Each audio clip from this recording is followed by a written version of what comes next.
Hey, this is Keith again, and in this video, I'm going to take you through how to choose the right campaign objective with your Facebook ads or your Instagram ads. So let's go take a look inside the ads manager. So if I'm going to create a new campaign, I'm going to hit create here. Okay, so sometimes it looks like this. Sometimes if you go to switch to quick creation here, it might look like this here, where you have the campaign, the ad set, and the ad. And it can be faster that way. But for purposes of this tutorial, I'm going to go ahead and use the guided creation. Okay. So with campaign objectives, you have auction, you have reach and frequency. We are going to focus on auction. Okay. Reach and frequency, you are a more advanced strategy. Okay. And I'm not going to go into that for this training because we're just going to focus on the auction. And so, but don't be afraid to test different things. If you want to test, especially maybe you've got a warm audience and you want to test reach and frequency, do that.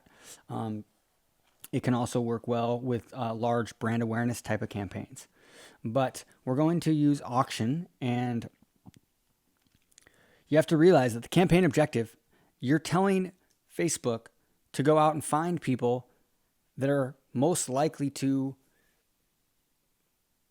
act in a certain way. Okay, it's searching, it's using past behavior. We're talking machine learning, artificial intelligence, not quite artificial intelligence, machine learning though. And it gets smarter and smarter and smarter. And so when we're working on our everlasting ads, that's going to be a conversion campaign 90% of the time right here. But we have to realize that if we are targeting 1 million people and we're using the conversion objective, that means that we're targeting a small sliver of people within that audience. Now, what we have to realize is that with any given audience, let's say this is our audience, and let's say there's 100,000 people in that audience, or it could be 1 million people, or it could be a 10 million person, 5% lookalike or something like that. For today, we're going to say we got 1 million folks in that audience. Okay. So 1 million people, and within any given audience, you're going to have slivers. You're going to have different types of people within any given audience. And what they're trying to do is they're trying to put your ad in front of that person that's most likely to take the action that you want to have happen. So is that conversions? Is that traffic? Is that engagement? Is that brand awareness? Is that video views? Is that lead generation where they opt in the news feed? Messages where they message you on your Facebook page, catalog sales, store traffic. So within any given audience, you've got all these slivers of different types of people. And some of them are buyers, right? So some of them are buyers. Some of them are clickers. Some of them are video viewers. So if all you're doing is using the conversion objective, you're only going after a sliver of people here that are in this section right here, right? Buyers right there. So you're not really leveraging the entire audience, no matter what campaign you use, unless you have a campaign running with all of these objectives running simultaneously. So am I saying that you should use all these objectives? No. This is the stuff that we go into in the advanced scaling. Okay, we have 7 ways to scale Facebook ads. Not going to go through that in this video. One of those ways is what we call horizontal. It's part of like horizontal scaling, but really one of those ways is what we call objective scaling. And it's more of a long-term approach, because if you're saying, hey, I want to use the video view objective here, then, whoops. Let's say I want to use the video view objective here, then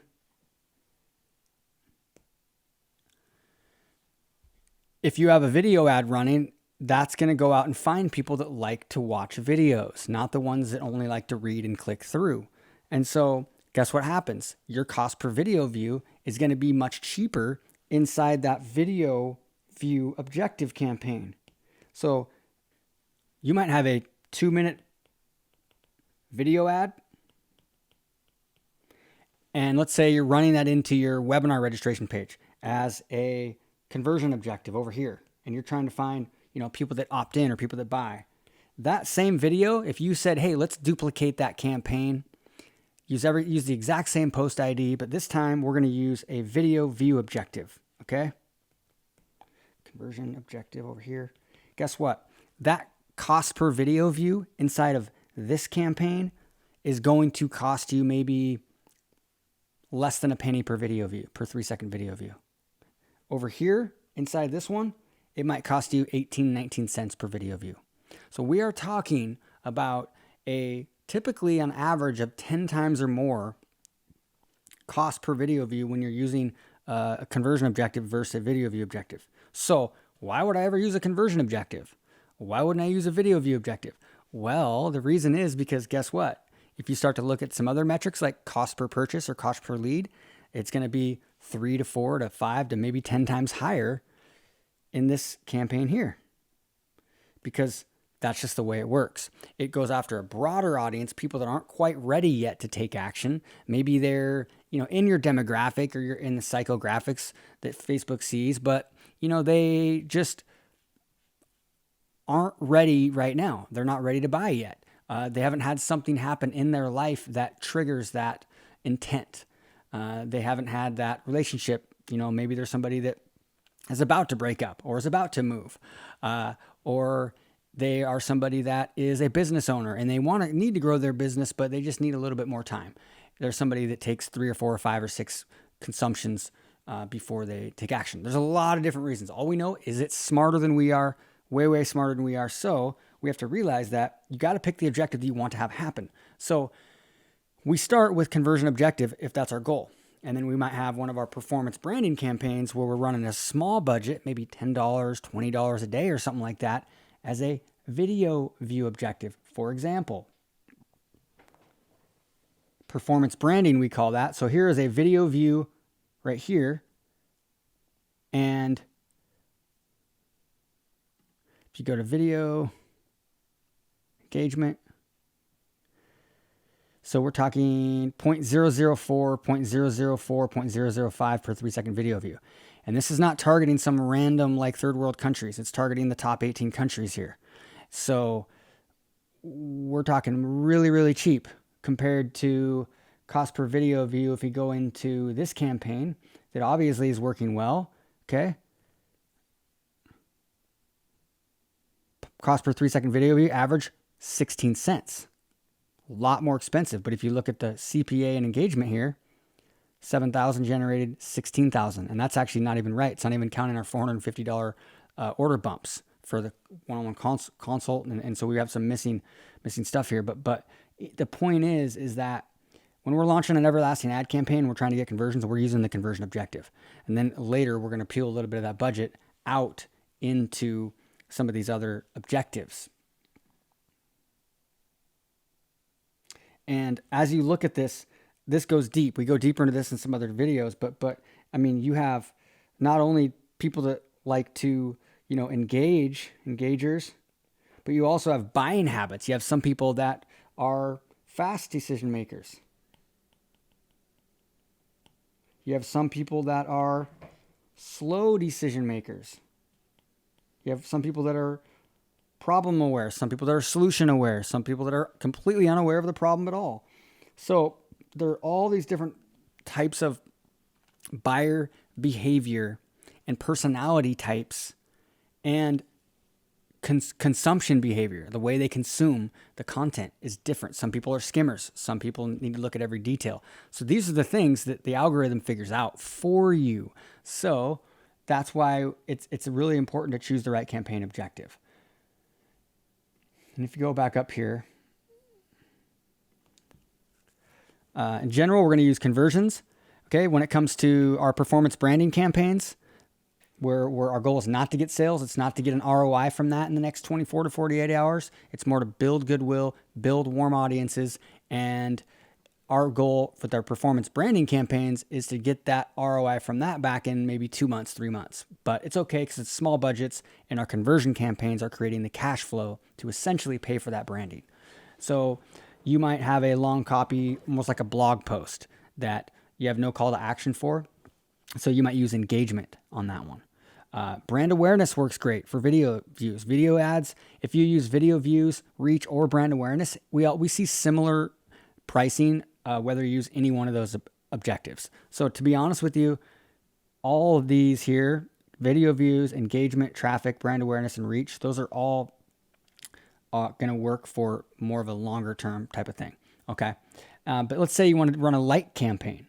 Well, if you want to run a like campaign, you could say, let's click engagement and then optimize for page likes.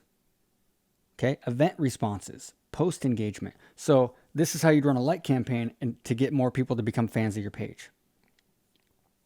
So you can dig into these and you can see some of them have a secondary type of objective within it. Most of them don't, though. Okay, so really, conversions are what we're going to focus mostly on.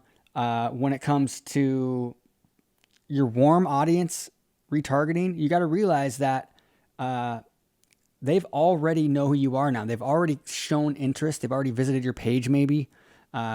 Maybe using the conversion objective isn't as big a deal anymore because it's a smaller audience. They've already showed they're interested. So you could really use any one of these objectives and be okay with a warm retargeting audience. Not somebody that just watch part of your video, but somebody that's actually clicked through to your offer. But we still start those with conversion. But anyways, I don't want to go too deep into that for this video, but basically it's all about what you want to have happen, and it's just really smart. So let's talk about these two down here real quick. We got A/B test. This is a option that Facebook has added where you can A/B test your creative, placement, audience, and delivery optimization strategies. So let's say that I want to test my creative, let's say audience. What they're going to do is inside the ad set, they're going to let you create two different versions of your two different audiences, and then they're going to split up your impressions and your budget evenly. So there's pros and cons to this. It's cool, but the problem is after your test is like over, they don't let you keep running both of them. It's kind of weird the way it is right now, but this is changing really fast. So that might even be outdated already by the time you're watching this. We're kind of messing around with this. We've seen some interesting stuff on it.